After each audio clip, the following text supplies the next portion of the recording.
those checks come in every couple months. It's like, let's say you get 5,000 or 10,000 a check, as far as what song is per song. So let's say I get for the month I had over 400,000 streams over just one of my songs, right? That check will equal out to, I would say, 10,000, just because of the royalties from Apple Music, Spotify, Tidal, YouTube. That money, that royalty comes in. So with that, reinvest once again, because you gotta reinvest. You can't just, I got $10,000, I'm gonna spend it. No, because guess what? $10,000 is like $10. It'll be going like that, like that. You know what I'm saying? So you have to learn to reinvest into your exposure, your promo. That's why I tell everybody, every artist, they can get on playlists. Invest in playlists, right? You see, if you go to like Spotify, Rap Caviar, that's a big playlist. Invest in those playlists, because playlists are going to get you those streams. They're going to get you those streams in those different countries, the different regions. That's what you want, because that's exposure. Sponsorship. Sponsor your post. Sponsor your post on Instagram. You're a business. You're a walking brand. So I feel like the more exposure you get, the more streams you get, the bigger the check. The less streams, the less the check.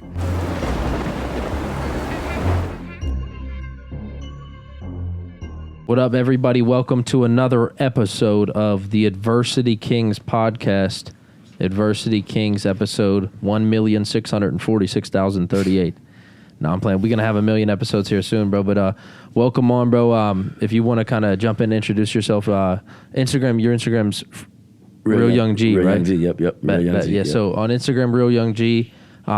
And then obviously you can give out your government if you want on a podcast, but you're pretty famous, bro. I mean, really, a lot of people don't like, you scroll past and it's like, I always wondered that, bro, like, how does somebody get that famous? Like, how does somebody build from the ground up to this network, get to know these people and stuff? So networking is just a skill you gotta have, bro. It's just people, honestly, it's not even really what you know, but it's who you know. Correct. Right? Yep. But yeah, welcome to another episode of the Adversity Kings podcast, on with RealYungG out of Chicago, running it up. He's going to kind of introduce himself. If you want to jump in, give your background, a little bit about yourself, so people can kind of get to know you, and then we'll just jump right in, bro. What's happening in the world? It's your boy, RealYungG, out of born in Chicago, but now residing in Joliet, Illinois. Been there for a couple years now. Started music when I was like, I would say, I fell in love with it when I was 7 years old. My dad had CDs and cassette tapes back in the Oldsmobile back in the day. When I was in Chicago, I heard my first rap album was Tupac, Me Against the World, and Snoop Dogg, Doggy Style. So he was like, man, you can't listen to this. This is really, what explicit. I'm like, no, I'm gonna pop this in, see what he's talking about. I fell in love with it because I was never really good to express my emotions, So I was like, how can I express my emotions but get my point across? So I started writing. I fell in love with poetry. Many people don't know that I won the Lexington Hughes Award for poetry back when I was like fourth grade. Yeah, back when I was in fourth grade. Yeah. The first thing I won anything, if I ever won anything, first place. Wow. Then, from there, my mom bought me Get Rich or Die Trying CD by 50 Cent. Yeah. And when I heard that, I was like, yo, I can do this. I can definitely do this. And then what took it over the edge, me and my dad was chilling downstairs in the basement one day, and he turned on Hustle and Flow. Hustle and Flow, Hustle and Flow. And I was like, yo, now I really want to do this. So he gave me a beat machine. After he gave me the beat machine, I tried to play dibble and dab with beats, but then we moved to Joliet. So I was around 14 years old. He goes and tells me, you know what, I'll make a deal with you. If you get good grades in school, I'll get you your first studio session. So that first quarter, that first quarter when you're in school and things of that nature, you grind it out. I grind it out. And he took me to my first studio session. From there, I recorded the introduction of Young G. And from there, I've just been making music ever since. Hell yeah, bro. Come on. I love it, bro. I mean, that's we used to just freestyle and stuff like that. You selling the freestyling, but I made a couple tracks on SoundCloud and stuff like that personally. But you gotta send that to me. I gotta hear it. Yeah, bro. You probably don't want to, but I'll definitely show you. But anyways, bro. I mean, congratulations, bro. It's like it really is, because there's so many people that try to be, just like they try to be a rapper, they try to be a musician, they try to really do it, but so many people don't make it. You know what I mean? They spend years not making it. And actually, I got a boy I want to show you. I'm going to shout him out on this podcast, back from Pittsburgh, that I met. And his whole thing is exposure, bro. He just don't got exposure. I mean, dude's a genius, bro. One of the best people I've ever heard in my life. And great at music. His music's amazing, but bro don't got the exposure to management to get him out there. You know what I mean? And he's trying to get by and everything like that. So we're going to jump into that too, bro, and just kind of, just to start off for real, first, if you don't mind me asking, you don't got to give me exact amounts, but if you don't mind me asking, how much money would you say you made from just the music career so far in the last, 5-10 years that you've been? Honestly, I would like to say, it's definitely in the about 70,000 altogether is the total. You know Yeah, what I'm saying? yeah. As far as like, it's because everything goes back into the business. You know what I mean? Like, so Hell yeah, obviously, yep. I'm not a millionaire. I'm independent. I'm trying to reach that millionaire status, Yep. like a Drake or a Trippie Redd or somebody at the upper echelon. But honestly, every dime and dollar that I make, I reinvest, because you got to reinvest. Like you said, it's all about exposure. Exactly what I was trying to get at, bro. Yes. You got to reinvest. I definitely take pieces here and there. You know what I'm saying? As far as saving up, because once again, I was always told save your money or save you in the end. But when it comes to your career and really putting yourself out there in the limelight, you have to learn how to balance, save, and then reinvest. Bro, that's huge right there, bro, that you just said that, because that's what we do here is like at this business, bro, the biggest thing that I could tell you, bro, is like if you look, I think year to date so far this year, I think I spent $100,000 so far this year. And that's just back into the business, bro. Like really, I mean, you can count my expenses. I just got a normal car, like, you know, I got an apartment but I sleep at the office pretty much, but everything's reinvested back into the business, back into the people, back into you probably got a lot more reinvestments, you know, due to travel and equipment and stuff like that, studio sessions, studio time. So, it's different, but that's what people don't understand is they don't reinvest back into their business. You're not going to save yourself to a millionaire. You're not going to, I mean, I guess you can work yourself to a millionaire, but you need to save and reinvest your money. That's it. Like you save, the reason why people save their money is to invest. You know what I mean? And what's a better thing to invest in than your own business, bro? You know what I mean? 100%. If I know 100% of this business, so I have an ability to get 100% back on my money at least, because I know the business 100%. Why would I invest that money into something that I know is going to give me a return rather than invest it into something that I don't know? You know what I mean? Not to mention it's going to take your time and energy away from your business to invest and open up a restaurant or something, whatever the case may be, bro. But that's huge that you said you reinvest a lot. That's massive. And then one thing I learned too, that, you know, music is a face card too. I tell every artist, don't be afraid to reinvest in different things, whether it's stock, whether it's real estate, whether it's owning properties and things of that nature. Because guess what? That money is long term. I mean, you look at Yo Gotti, right? Before Yo Gotti became this big CEO mogul, he was getting a lot of his money from real estate. Yeah. You know what I'm saying? Because at the same time, music, you're going to spend more. A good buddy of mine, shout out Wale. Wale said in an interview he spent more than he made actually. So you're going to spend more and then you make profit. Yep. Because you need exposure. Once again, it's a face card. But once you're in the door, once you get the notoriety, then the sponsorships come, the brands come, and everything like that. So you got to learn how to use what you get to your advantage. Like I also don't consider myself just as an artist, but as a social media influencer as well. 100%, bro. That's huge, because I mean, if you look at just your Instagram, and what's your Instagram? It's just RealYungG. RealYungG, yep. RealYungG on Instagram. Go to his Instagram. He got pictures with, I mean, Lil Baby, just pretty much every artist that there is, man. And so, you know, congratulations, bro, because people don't really understand. We're going to tap into that on what it took to get that network that you've built from the ground up. Yeah. And number three is like, the real estate. That's our goal here. Like we all want to go into real estate and residual income, passive income, because it ain't about us, bro. When we leave this earth, we got to make sure that shit keeps coming in. Legacy. You know what I mean? Exactly. Yeah. So I never understood really how somebody could go out, and I'm not dissing nobody going out and doing this, but I never understood truly how somebody go out and work 9 to 5, pay their bills.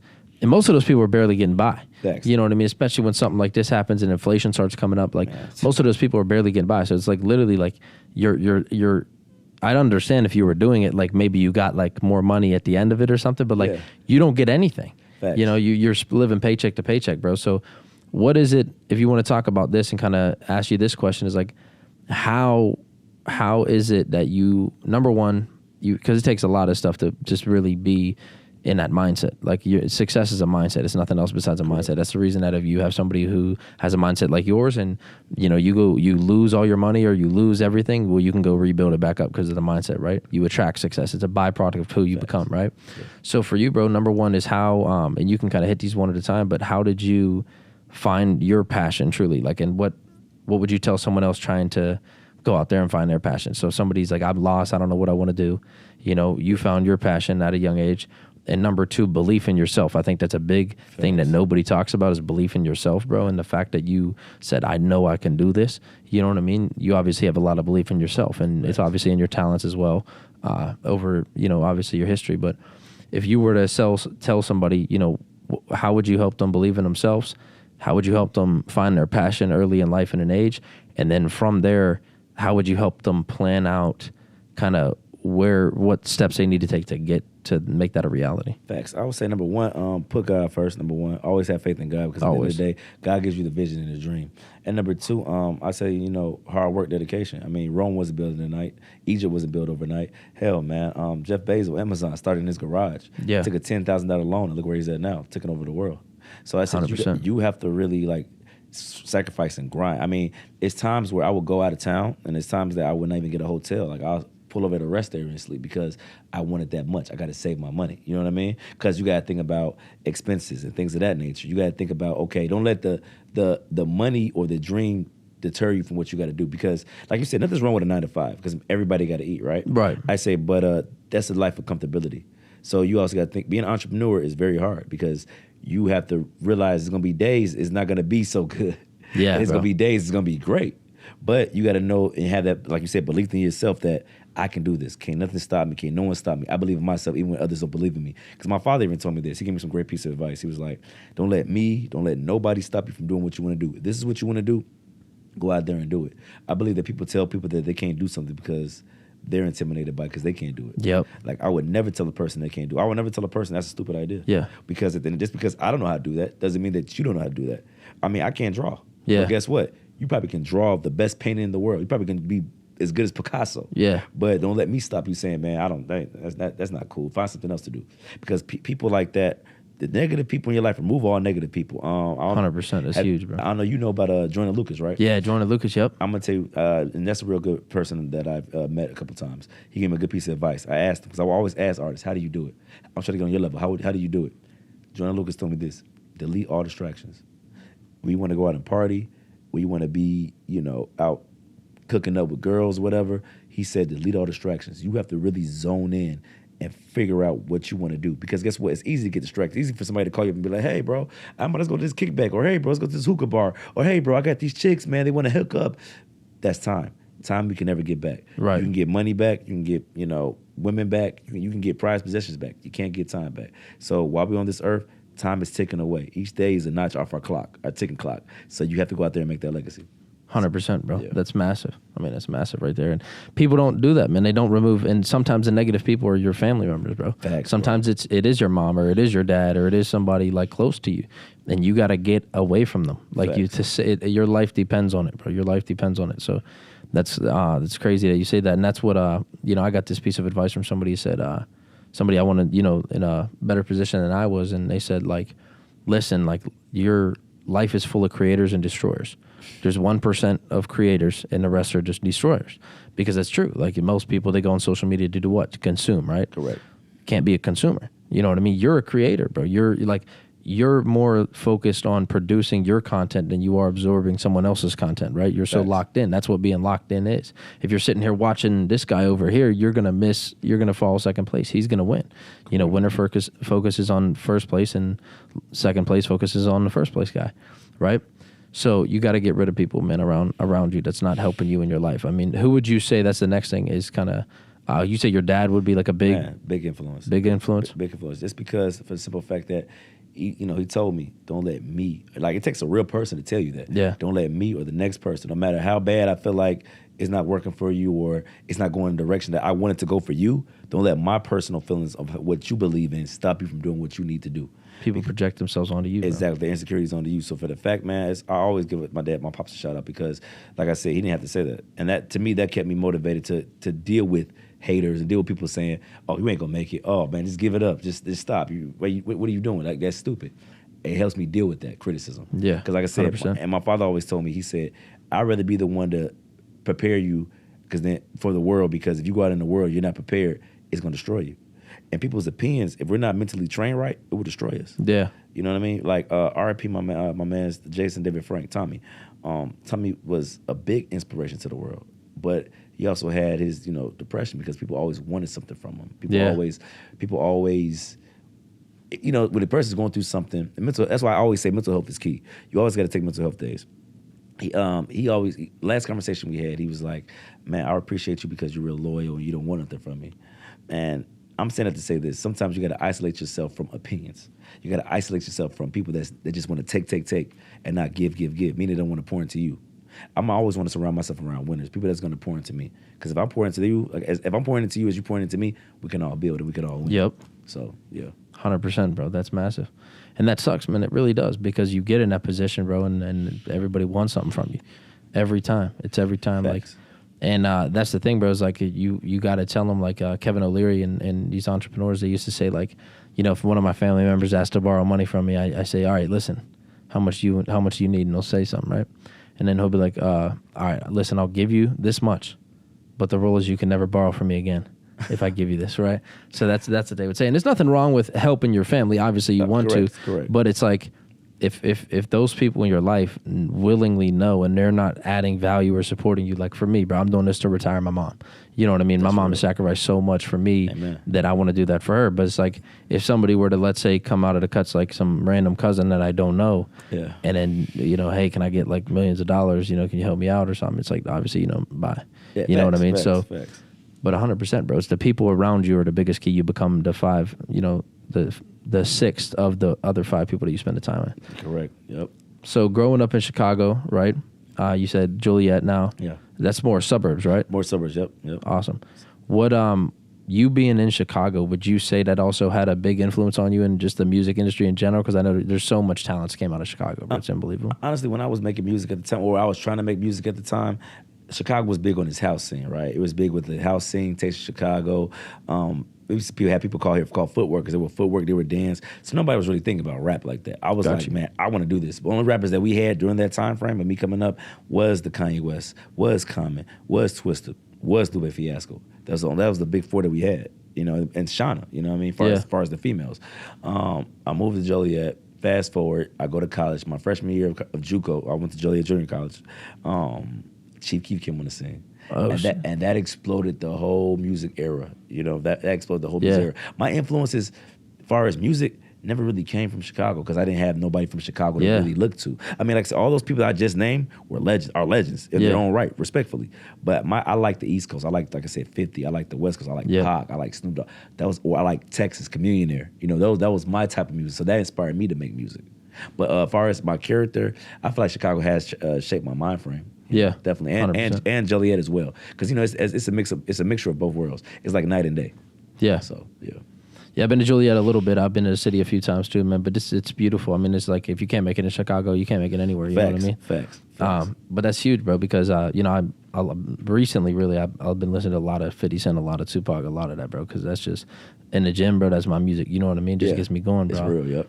But so that's huge though. And then about you with music, you've been in it 10 years now? 10 years now, yep. Okay, sweet. What would you say? I want to kind of get them that are watching a glimpse of behind the scenes, right? So a glimpse of like, what is it taking for you? Because obviously you've done a lot of traveling, you're networking. Facts. You met with a lot of just amazing people, a lot of amazing artists, and they're all great, like you said, in their own right. What would you say behind the scenes, like just some of the work that's kind of put in? Maybe a day-to-day or month-to-month, or, if I don't know if COVID had really much drastic impact on your career at all, but just kind of that situation. And then if you could say, what are like some of the top things that you have learned from these people from just doing this? And then, what's the work look like on the behind the scenes? I mean, number one, biggest thing that you just hit the nail on the head was networking. Networking is key. You have to network. One of the days I said to myself, I got tired of making music, right? And I'm saying that in the sense of, because everybody makes music. Everybody puts music out. It's a song being uploaded right now. It's a song being created right now. It's a song getting written right now. I got tired of just getting a certain amount of views from my core audience. Core audience would probably be what? Your Facebook friends, right? Or your Instagram followers, whatever the case may be, your friends and family. So I said, you know what? I'm going to hit that road. And I'm going to network and be next to your favorite artist. Because let's be real. It's a business at the end of the day. Yeah, it is. And you have to sell yourself. It's no different than anybody selling food or anybody selling clothes or anybody selling shoes. Why should I wear your shoes? Why should I wear your clothes when I can go to Nike? It's already established and I can wear their shoes, right? Or I can already listen to this established artist. So my mindset was, okay, in order for you guys to really take me serious and listen to my music, I'm gonna go meet your favorite artist. Oh, you saying that Lil Durk's your favorite artist, or you're saying that Chief Keef's your favorite artist, or Lil Baby's your favorite artist? Guess what? I'm gonna go meet them. I'm gonna go network with them, and then you see this picture come up on the internet. You're gonna see, dang, he was really in the same room with them. It wasn't like a meet and greet. They were like really back there just chilling and talking, That's crazy. fellowshipping. Now I'm gonna take it more serious and be like, Who is this guy? What's to Yeah, this guy? yep. How does he sound? Like, it's going to create a hype. It's going to create a buzz. So it's always a sales tactic. So my day-to-day, wake up, listen to beats. I check my email on a daily basis. Like, me responding to emails is all me. Me responding to Instagram messages as far as any businesses or sponsorship endorsements, all me. I do that first because, like I said, you got to take care of the business part of it. A lot of artists are just focused on being artists, and that's where you hear a lot of artists complain about their record label because their business wasn't right. So I focus on keeping my business in order. Then I get to the point of where I want to get in my creative process. So, I meditate, I pray for a little minute, and then I go listen to beats. I write beats. I write music. Then I go hit up my studio engineer, Chris. Chris is out in Aurora, Cinnamon Sound Studios. I go record. I make sure I have enough music so when I'm ready to drop, I can drop. Like, I can drop right now. As soon as we leave this podcast, as soon as we leave this interview, I can drop a song right now. Hell yeah. So I'm just stacking up a lot of content because at the end of the day, we live in a world where, like you said, a lot of consumers. Content. Yeah. Here today, going tomorrow. Song will be hot for the day, 2 days, but if you don't promote it right, if you don't package it right, if you don't put it in people's face right, it's going to go, forget about it, just like that. So I'm more focused on being a creator and more focused on the business because I do everything in-house, 110%. Like, I don't have a major label. I tell artists all the time, there's nothing wrong with a major label. But if you're not fortunate to get to that step, you have to learn how to do things for yourself. You have to learn to do things from what a manager can do. Somebody told me a long time ago, it was like, why do you need or want a manager if you're not ready for that yet? And I was like, what do you mean? Meaning that a manager, they manage things for you. They manage your time. They manage certain things. A manager is not a crunch, or a manager is not a financial person to dish out money. You hire them to help manage you and help put you forward in certain positions. He's like, you do that yourself. So I took it upon myself. I stopped being, like I said, lazy, like most artists. And I said, you know what? Time for me to learn this business. So I learned the business. So everything I do in the day-to-day, from the Instagram posts to networking with different videographers, photographers, all me. Wow. That's massive, bro. Yeah, bro. That's massive. And like Russ is big on that too. Just did it himself, yeah. and that's crazy. I mean, dude, it's like people don't really understand what goes into this, bro. It's a lot of hard work. Like, it's truthfully what it is. I mean, who would you say, like, now, was Tupac with a label too? Yeah, he was. But like, Tupac started with Digital Underground, but he got signed to Interscope, and then everything happened with his cases and scandals. He went to jail, so he was still going to be signed to Interscope. So what happened was, I think Time Warner money laundered the money to Death Row, which is Suge Knight. So Suge Knight bailed him out of jail. Then he went to Death Row, which was still an umbrella under Interscope. So technically, you could say he was signed to Interscope his whole life. So yeah, Pac was with a label. Okay, cool. Because I know some of these artists, like A Boogie, for example, they'll go off and they'll start their own record label, like High Bridge, the label. Yeah. Now, how does that work? Is they and that's what I want to ask you, because I've always been confused. Like, is there more money? So, like, let's say you compare two people, right? Okay. Somebody that goes off independent. So they go off independent, like you're doing right now. They put the work and they're grinding behind the scenes, which I like the best anyways, because, and I'll touch on this more, but I think it just teaches you a mindset. Like, it pushes you through the development process of the person that you need to become, to make sure that when you reach that point of success and you finally get, millions, and you finally get people, like, everyone knows your name and you're finally a legend like that, you can be sustainable. You don't get because if you get there quick, you get one lucky song, people now they remember the song and they forget who the one that wrote it, right? Yeah. Now you're gone. No one knows where you're at now. You drop off, right? So, what's the difference? Like, would you say the artist probably makes more to an extent if he can go independent, or would you say that the producer, the record label, would probably make more for signing, multiple different artists? I would say if you're going the independent route and you're doing the independent route correctly, the artist can make more. So if you sell, let's say 500,000 records, right, and that 500,000 that turns into $500,000, that money is yours, and you'll break it up between your team and things of that nature, right?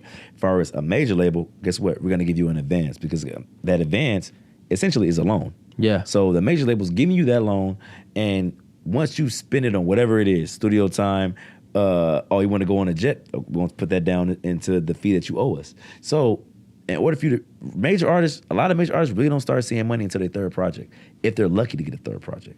Because guess what? We give you that advance. We need our money back. Yeah. A lot of artists don't own their masters. Right now, I own my masters. So if, let's say, my song gets picked up in a commercial, or it gets picked up in a new movie, like a Star Wars movie or anything like that, that money is coming to me. In my How do estate. you get your masters? Honestly, your masters is the recording. The recording. So I record a song. Let's say right now, right? I record a song and I put it on the internet and it goes viral. That's mine. I sign to a label. I'm giving that masters away. So basically, masters is royalties. I can keep eating off them. I keep eating off the music. There's a lot of artists that got big songs, but they don't own that song because they signed their rights away to the record label. So you might hear artists that get out their contract. They're a free agent. Just because you become a free agent, don't mean you get the rights back to your song. You got to buy that back. Yeah, the record business is a tricky. Wow. It's a tricky business. A lot of artists don't understand that. So it's pros and cons with signing. If you sign, obviously you're gonna get bigger exposure. If I were to sign a deal today, I didn't build up everything. R.P. Mac Miller, right? Mac Miller, he got I think it was over 100 million to sign because he was independent for years. Mac Miller was like the world knew Mac Miller before Mac Miller even signed to a major label. Like the world knew him. Like he was doing tours around the world. Yeah. So that's rare when you see somebody that started as a seed and grew into a big flower. Yeah. And then the record label was like, we need you. So you got to put yourself in that position to where they need you. If not, guess what? They're going to get you. They're going to sign you. They're going to give you this lump sum amount of money, and they're going to own you. And you're going to complain, and they're going to be like, boom, on the shelf. It's like trading horses. Like, you ever seen horses and how they run and things like that? But when they bet horses, they got the blinders on. They're going to see which horse is going to win. It's like that. So if somebody's like complaining or like, oh, da da da da da, to the record label will just just stop exposing you basically. Yeah, they can stop exposing you. They can put you on the shelf, or they can say, hey, pay us some money back and we'll let you go. A lot of artists can't do that because, all right, if you sign for 400,000, 300,000, right? Right. Okay. Now you sign 400,000, 300,000, depending on how you spending your money and whether you spend your money on jewelry, shoes, cars, Ubers, and stuff like that. The record will be like this. This is how much you owe us. You owe us about. Okay, we gave you a loan for 300,000. You owe us 700,000. Oh shit! Expenses go into that. Recording time go into that. A lot of artists don't know. That's why I tell artists, if you're gonna sign, use your same engineer, use your same studio. You pay for it, because if they pay for it, that's gonna go into that loan that they gave you. So they're gonna add interest. It's a loan. You have a better chance. Russ said something himself. Russ said that instead of using his money, he went and took out his credit line from the bank, just like a loan. Took out his credit line. So let's say he has $1 million in credit, like his credit line. He took that out. Over time, the payments might be what, $1,000, $2,000 a month. He paid it back over time. I tell artists, if you want to buy yourself out your contract, it's no different than going to get a loan from a bank, right? If you can qualify for that amount, pay that contract off, and then you can work with the bank to pay that loan off. It's no different. Yeah. The difference is that you have more leeway with a bank. Record label, you really don't, because now your career, you're on the shelf, and you're not doing nothing. So what's the deal with dropping music then too? Because let's say I don't know what the situation. Uzi's with the label, right? Yeah, facts. What you know what label he's with? Generation Now, DJ Drama. Yeah, DJ Drama. So with Uzi and the label he's with, I know he drops music every once in a while, like an album, not music, but an album every once in a while, right? So are you able to is there a specific restrictions on dropping music? Like if I'm an artist and I'm signed to Interscope Records, I can't drop music whenever I want, right? Yeah, you can't, because they have to recoup. There's a big word up in there called recoup. They have to recoup, and you have so many months to drop. So they tell you okay, your first single drop, right? We want to see how good this single's going to do. We're going to see how good this single's going to do. If this single goes platinum, all right, now we're going to try to work on the second single. That single goes platinum. Then guess what? Album time. We're going to promote the album for about a year, 2 years. It all depends on how you structure your deal, because at the end of the day, we all can read. We all, we don't have to sign nothing. We have free will. I don't have to sign nothing. I can just say, I respectfully decline. It all depends on what you have in your contract. Some contracts say you can't drop music every 6 to 7 months. You have to wait till 6, 7 months to drop music.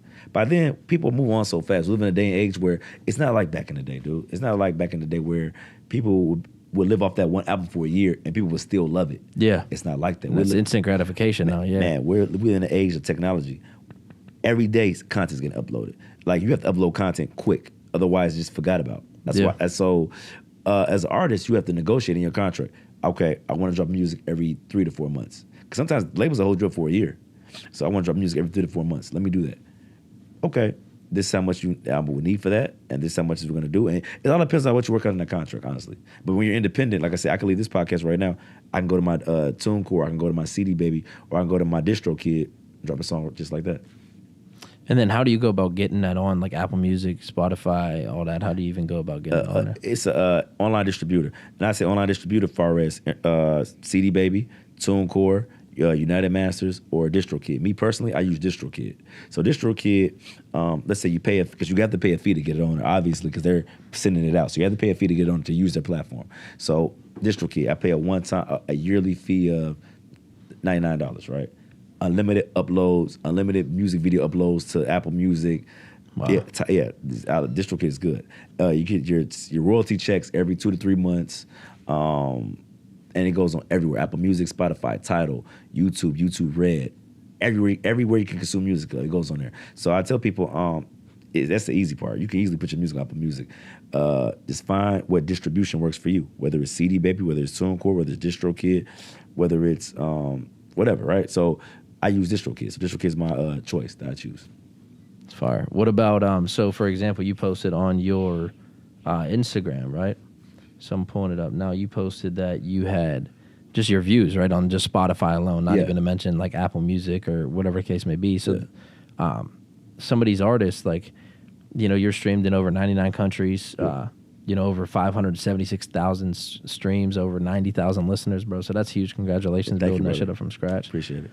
And what about, so off that, and then like, how do you, is it like different royalties? For example, like an artist, like let's say, I'm trying to think of an artist not signed to a label that's dropping billions of streams on Spotify. But let's say an artist drops, billions of streams on Spotify, right? Yeah. Or millions or whatever, and they're not signed to a label. What's the royalties kind of look like for them? Man, example being Rust, right? Yeah. Rust is independent. Rust recently got out of his deal not too long ago. Those checks come in every couple months. It's like, let's say you get 5,000 or 10,000 a check, as far as what song it is per song. So let's say I get, for the month, I had over 400,000 streams on just one of my songs, right? That check will equal out to, I would say, 10,000, just because of the royalties from Apple Music, Spotify, Tidal, YouTube. That money, that royalty comes in. So with that, reinvest once again, because you gotta reinvest. You can't just, I got $10,000, I'm gonna spend it. No, because guess what? $10,000 is like $10. It'll be going like that, like exactly. that. You know what I'm saying? So you have to learn to reinvest into your exposure, your promo. That's why I tell everybody, every artist, they can get on playlists. Invest in playlists, right? You see, if you go to like Spotify, Rap Caviar, that's a big playlist. Invest in those playlists, because playlists are gonna get you those streams. They're gonna get you those streams in those different countries or different regions. That's what you want, because that's exposure. Sponsorship. Sponsor your posts. Sponsor your posts on Instagram. You're a business. You're a walking brand. So I feel like the more exposure you get, the more streams you get, the bigger the check. The less streams, the less the check. So what do you think Russ is touching, bro? Man, I think Russ is touching. You got to be touching at least 500,000 every month. Holy shit! I think and I think he said that in one of his interviews. Like the dude's at least 100,000 to 500,000 at least. Yeah, at least. Dude. That's crazy. Yeah, bro. What about what about Lil Wayne and Birdman? What was up with that? Oh, that was basically a contract dispute of pay me what you owe. That's basically what it was. It was a contract dispute of pay me what you owe. I think that Lil Wayne was owed some money, because here's the thing. Chameleon said something how he wanted to get out of his contract, right? A lot of artists don't do audits. You can audit your books. Artists have the right to do that too. You have to pay for an audit, but an audit for a record label is how much money the record label's hiding from you. Because they say, oh yeah, you owe, but guess what? They also hide money too. Yeah. Because guess what? That saves money for them. Right. You know what I mean? So Chameleon found out the record label, like Universal, owed him over $400,000. Like, he did an audit. And he told him, you got two options. You pay me, and I continue to be on Interscope, or you pay me, you let me go, and if you don't let me go, I'm going to tell every artist about an audit, because artists don't know about audits. And they're going to find out how much money you guys are really keeping from them. And they let him go. They paid him? They paid him. Yeah. So I think Lil Wayne did an audit. I mean, this is my personal opinion. I don't really know what went on with that situation, but I think Weezy did an audit, found out, hey, this is how much money is owed to me. You haven't paid me this. We have to talk about it. Yeah. So I think he did an audit on his books. Crazy. Yeah, because I know, like, in Russ had said, like, he said in one of his songs that he partnered with Columbia. Facts. Partnered is a key word. We split the profits 50-50. 50-50, yeah. So that's kind of like negotiation in your record, though, right? Yeah. What about you? So long term for you, what is, are you gonna just keep full steam? Because you built up a lot of momentum, bro, and I'm excited to just watch the next 5-10 years for you is going to be massive. Appreciate it. So you building up this momentum, do you see yourself in the future just kind of going on to be the next Lil Wayne, like to just go hard, bro, and just be a legend, the next Tupac? Or do you see yourself more or less into like Lil Bibby situation where you step kind of out of music into the record label, into the producer, and now finding that talent and helping these artists do that? Where do you see yourself? I see myself both, because I like to say music is my love, my dream, but I feel like my passion right now is business. Yeah. Like I love business. Same here, bro. I love starting nothing and turning it into something. Mm-hmm. Like I said, I'm always reading about, like I said, Jeff Bezos or Elon Musk, like those guys right there, man. Like that's something I look at like, wow, that's what I want to do. Yeah. You know, so I feel like my passion right now is business, and I feel like I want to get my YGN company off the ground. As far as YGN is called Young Greatness Nation. That's my record label. Fire. So I want to have like YGN Towing, YGN Foods, YGN Clothes, YGN Cater, everything YGN.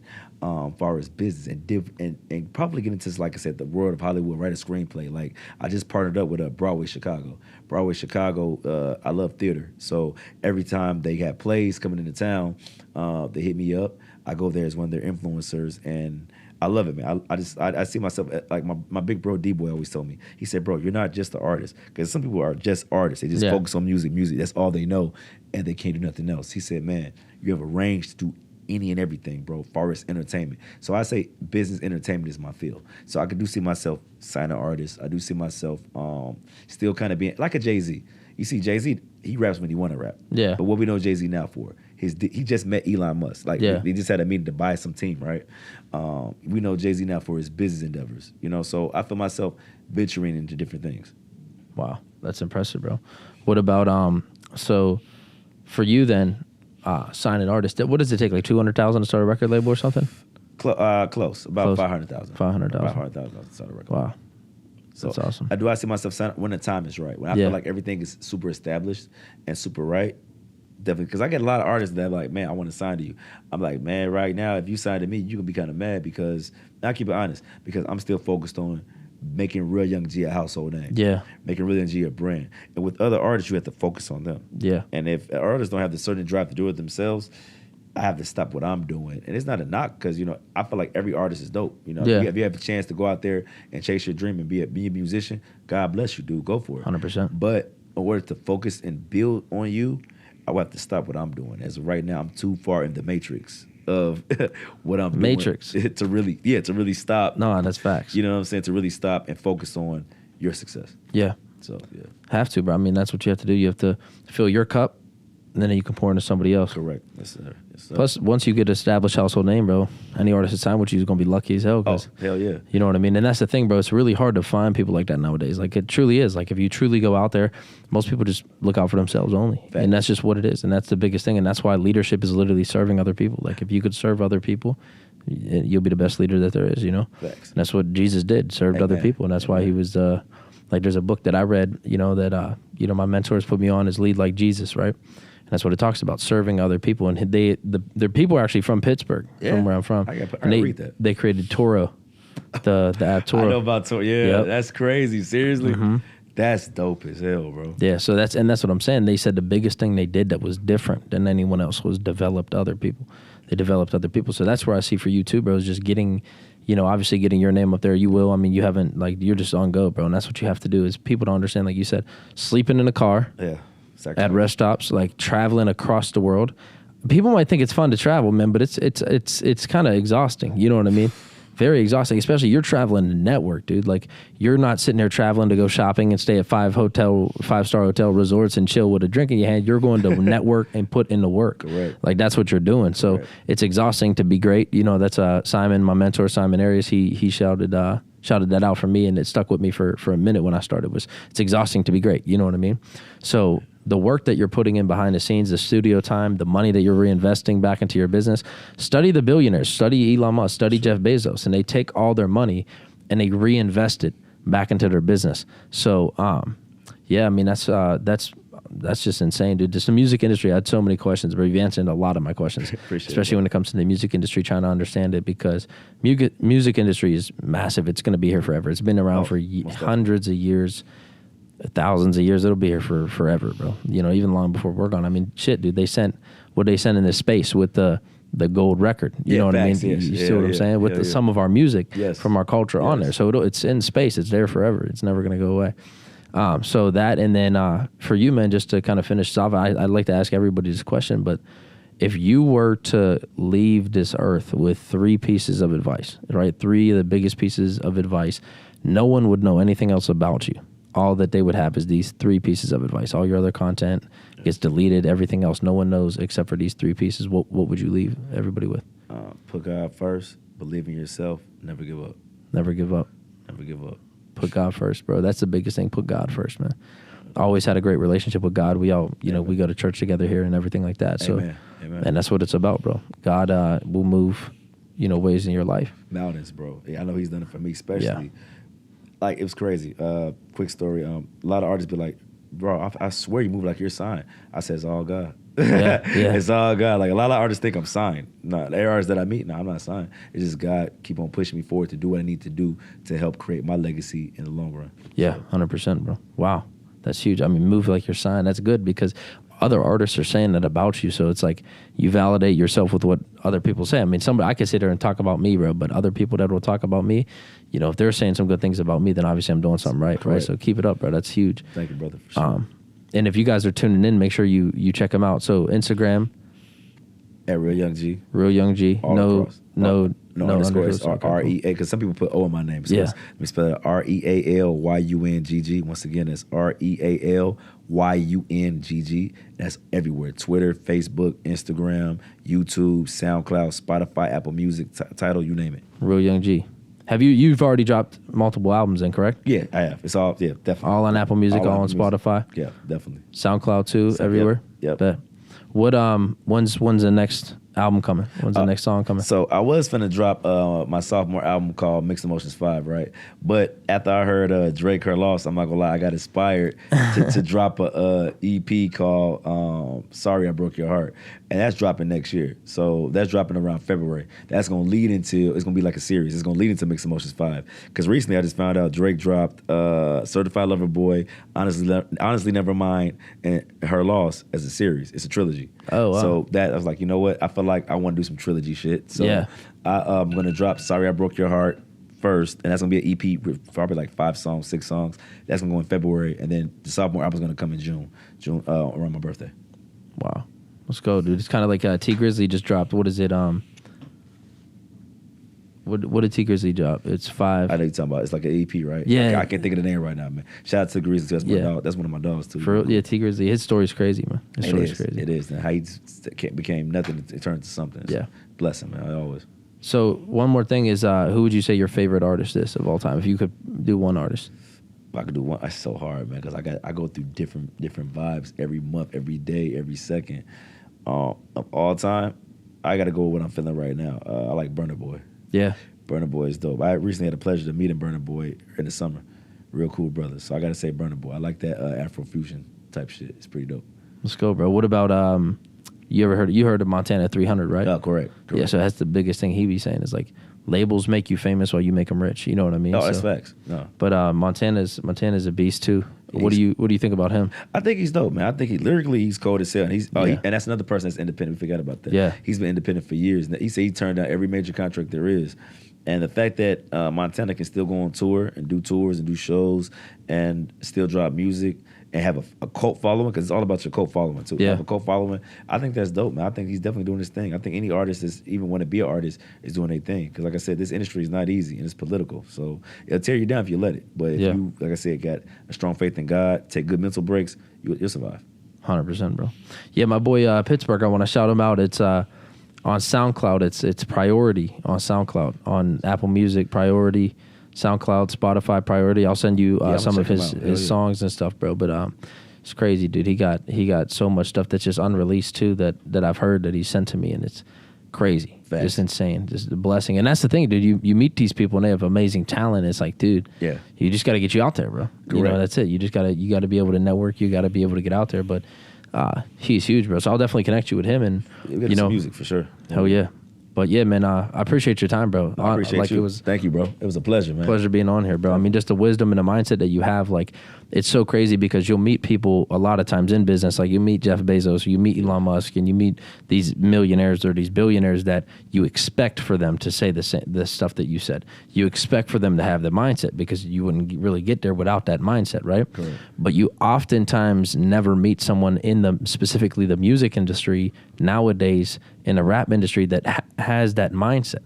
Most people don't, and most people really don't. Most people are still in you know what I mean? They're still in the streets. Like so many people died. It sucks, dude. Like JD was killed too. Hey, it's man, R.I.P. He's pretty cool too. I met him a couple times. He's pretty cool. Yeah, JD yeah, man, I love his music. I mean, all these individuals, bro, that have died and that have been through this stuff, like Juice WRLD, man. Just even just a tragedy like that where overdosed on drugs. You know what I mean? So like situations like that where it's like, if you can keep, it's hard, and that pressure, man, if you can keep a strong mindset like that, and that's what I think the biggest value that, I mean, I got today here, bro, is just your mindset and getting that mindset since your young age, really just kind of going after what you want, because I felt lost until I found this opportunity. This opportunity saved my life, bro.